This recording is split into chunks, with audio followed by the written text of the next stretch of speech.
परमानंद माधवम श्री गोपाल कृष्ण महाराज की जय। अक्रूर स्वामी द्रोह कथनी सत्राजित वध कथन।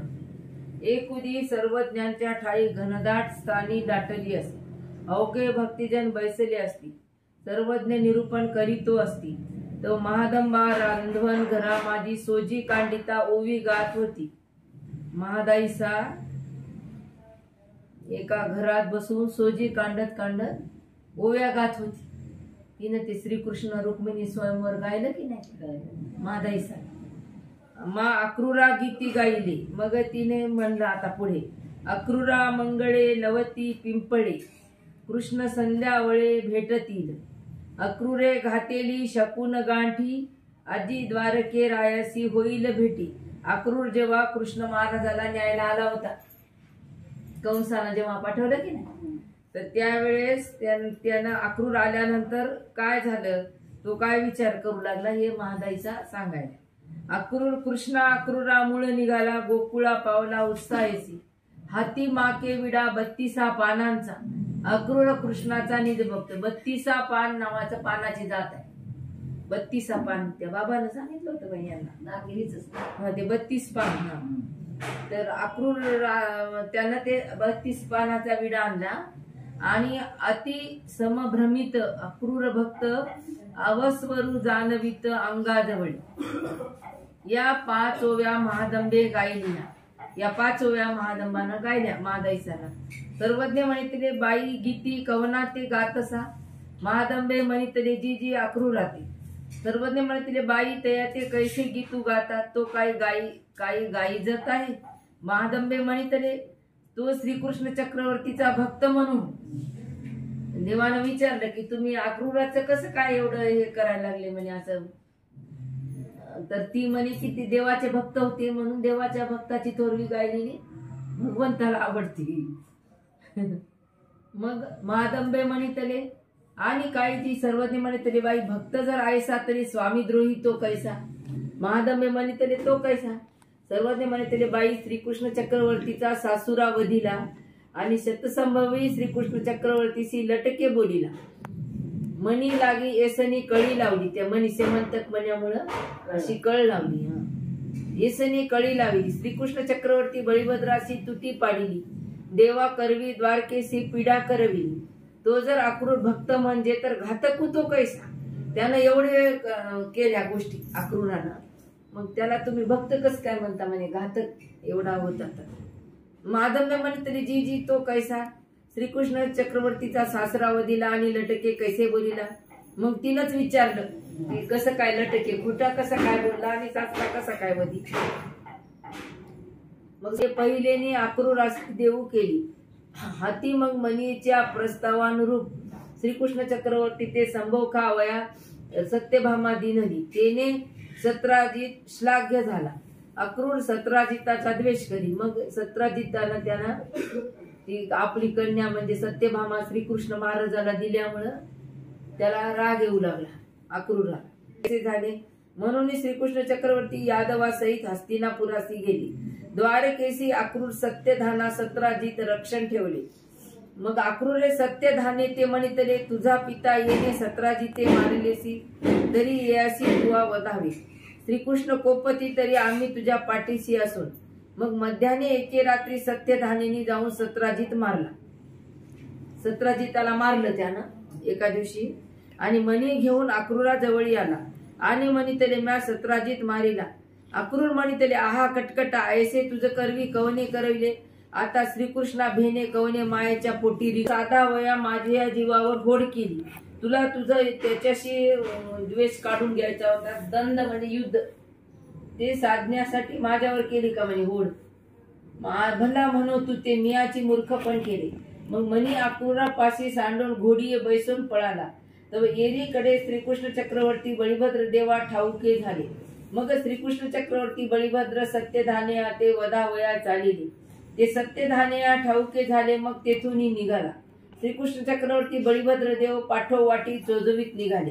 तेव्हा सत्यधाना कवनी एकी भूमी पातला, तेथ तयाची घोडी पडली, त्याच्या मागे निघाले कृष्ण महाराज आणि दुसरं कोण बळीभद्र। तव सत्यधाना कवनीये की भूमी पातला, त्याची घोडी पडली तिथं. मग घोडी पाहून मग श्रीकृष्ण चक्रवर्ती तेथ बीजे केले.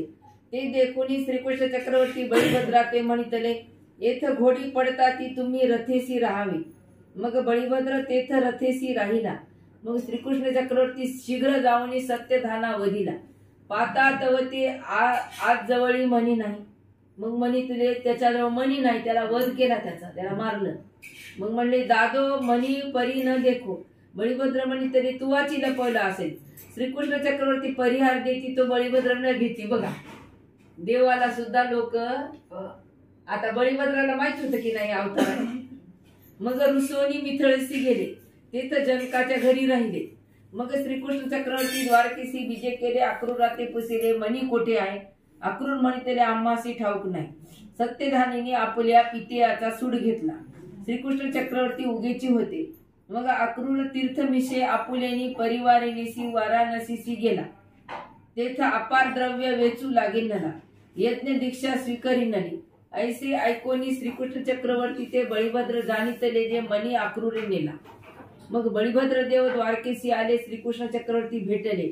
दोघा बांधवा साम्य झाले. एकीकडे अक्रूरे देवा करवी एकेका ज्वरी एका खोकले एका रोग. मग श्रीकृष्ण चक्रवर्ती उद्धवा ते म्हणितले उद्धव देव हो, द्वारका पीडित आहे अक्रूरे केले तरी तुम्ही जाऊन ते अशी आणावे. सगळ्या द्वारकेत लोकांना आजारपण सुरू झाले. मग उद्धव वाराणसीसी गेले. अक्रूरासी बर्वे क्षेम सांगून द्वारकेसी आणले. यादवा सहित श्रीकृष्ण चक्रवर्ती सामोऱ्या जाऊन आणले. मग श्रीकृष्ण चक्रवर्ती म्हणितले अक्रूर देव हो, तो मणी समस्तासी दाखवा. मग अक्रूरे मणी दाखविला. श्रीकृष्ण चक्रवर्तीसी देव आदरिला. श्रीकृष्ण चक्रवर्ती म्हणितले आमचा होता तुम्हा जवळीच असो द्या. ऐसा तो अक्रूर गोत्र वधासी निमित्त झाला.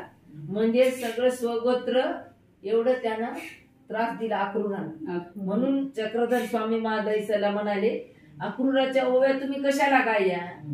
त्यानं जर देवाशी त्यानं प्रतारणा केली तर त्याची तुम्ही कशाला स्तुती करायला. म्हणून देव ती म्हणे भक्ताचे देव म्हणजे भक्त होता का, तो भक्ताची थोरवी गा, पण देवाचा विरोध करणाऱ्याची थोरवी गायची नाही. दंडवत. श्री भगवान वाच ऊर्ध्वमूल मधशाखं आश्वस्तं प्राहुरव्ययं छन्दांसि यस्य पर्णानि यस्तं वेद स वेदवित् अधश्चोर्ध्वं प्रसृतास्तशाखा गुण प्रवृद्धा विषय प्रवाला अधश्च मूलानि संततानि कर्मानुबद्धीनि मनुष्यलो न रूपमस्ते हततोपलभ्यते नान्तो न चादिर्न संप्रतिष्ठा अश्वत्थमेन सुविरूढमूलं न संगशस्तेन दृढेन चित्वा ततः पदं तत्परिमार्गितव्यं यस्मिन् गता न निवर्तन्ति भूयान् तमेव चाद्यं पुरुषं प्रपद्ये यतः प्रवृत्ति प्रसृता पुराणी निर्माण मोहादित संग दोषा अध्यात्म नित्यान विवृत्त काम द्वैर्विमुक्ता सुख दुःख संधेर गच्छन्त्य मूढा न तद्भासयते सूर्यो न च शङ्को न पावक यद्गत्वा न निवर्तन्ते तद्धामं परमं मम ममैवांशो जीवलोके जीवभूत सनातन मनःषष्ठानि इंद्रियाणि प्रकृतिस्थानि कर्षति शरीरं यद्वाप्नोति यच्चाप्युत्क्रमतीश्वरः त्रिद्वैतानि संयाति वायुर्गन्धानि वाश श्रोत्रं चक्षुस्पर्शनं च रसनं घ्राणमेव च अधिष्ठाय मनश्चाय विषयानुपसेवते उत्क्रामन्तं स्थितं वापि भुञ्जानं वा गुणान्वितं विमुढानानुपश्यन्ति पश्यन्ति ज्ञानचक्षुषा यतन्तो योगिनश्चैनं पश्यन्त्यात्मन्यवस्थितं यतन्तोऽप्योत्कृतात्मानो नैनं पश्यन्ति चेतसः यदादित्यगतं तेजो जगद्भासयतेऽखिलं यश्चन्द्रमसि यच्चाग्नौ तत्तेजो विद्धिमामकम् गामाविश्य च भूतानि धारयाम्यमोजसा उष्णामि चौषधी सर्वा सोमो भूत्वा रसात्मका अहं वैश्वानरो भूत्वा प्राणिनां देहमाश्रित प्राणापान समायुक्त पचाम्यन्नं चतुर्विधम् सर्वस्य चाहं हृदि सन्निविष्टो मत्तः स्मृतिर्ज्ञानमपोहनं च वेदैश्च सर्वैर्हमेव वेद्यो वेदान्तकृद्वेदविदेह चाहम् द्वाविमो पुरुषो लोके क्षरशाक्षर एव च क्षरः सर्वाणि भूतानि कुटस्थोऽक्षर उच्यते उत्तमा पुरुषस्तमन्य परमात्मेत्युदाहृत यो लोकत्रयमाविश्य बिभर्त्य वै ईश्वर यस्माक्षरमतीतोऽहम् अक्षरादपि चोत्तम अतोऽस्मि लोके वेदे च प्रतितः पुरुषोत्तमम् यो मामेव सम्मूढो जानाति पुरुषोत्तमम् स सर्वविद्वदाति मा सर्वभावेन भारत इति गुह्यतमं शास्त्रम् इदमुक्तं मया नघ एतद्बुद्ध्वा बुद्धिमान् स्यात् कृतकृत्यश्च भारत इति श्रीमद्भगवद्गीतासु उपनिषत्सु ब्रह्मविद्यायां योगशास्त्रे श्रीकृष्णार्जुन संवादे पुराणपुरुषोत्तम योगो नाम पंचमोदशोऽध्यायः। श्री गोपाल कृष्ण महाराज की जय।